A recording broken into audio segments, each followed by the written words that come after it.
জীবন জাগার গল্প 50। গল্পের নাম হলো যেমন কর্ম তেমন ফল। এক বৃদ্ধ ব্যক্তি তার যুবক ছেলেকে সাথে নিয়ে হজের সফরে বের হলেন। বয়সজনিত কারণে হাঁটা চলা করতে অসুবিধা হচ্ছে। তখনকার দিনে লোকেরা উটের পিঠে সোয়ার হয়েই হজে যেত।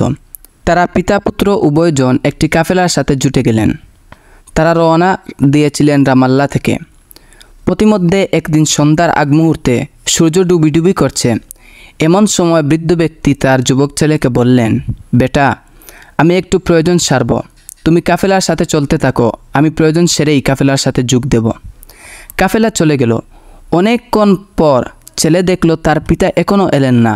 সে তৎক্ষণাৎ কাফেলাকে বলতে লাগলো, আপনারা সামনে চলুন, আমি একটু আসছি। সে কাফেলাকে এই কথা বলে দৌড়ে পিছন দিকে চলে গেল। এসে দেখল পিতা কিছু দূর হেঁটে ক্লান্তিতে বসে আছেন। ছেলে ছুটে গিয়ে বাবাকে কাঁধে তুলে হাঁটা দিল। কিছু দূর যাওয়ার পর ছেলে দেখল তার মাথা বেয়ে টপ টপ করে পানি পড়ছে। বৃষ্টি পড়ছে মনে করে আকাশের দিকে তাকাতে গিয়ে সে অনুভব করল তার মাথা বেয়ে পড়া পানিটা অন্য কিছু নয়, পিতার চোখের অশ্রু। ছেলে বলল, হে পিতা, আপনি আমার কাঁধে একটা পাখির পালকের মতোই হালকা, আমার কোনোই কষ্ট হচ্ছে না। পিতা বললেন, বেটা আমার, আমি সে কারণে কাঁদছি না, আমি কাঁদছি 50 বছর আগের একটি ঘটনার কথা মনে করে। 50 বছর আগে ঠিক এই জায়গা থেকেই তোমার দাদাকে আমি কাঁধে তুলে নিয়েছিলাম, তার হাঁটতে কষ্ট হচ্ছিল দেখে।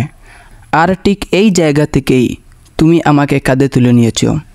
এটা ভেবে আমার চোখ দেখে জল পড়ছিল যে যেমন কর্ম করেছিলাম তেমনই ফল পেলাম।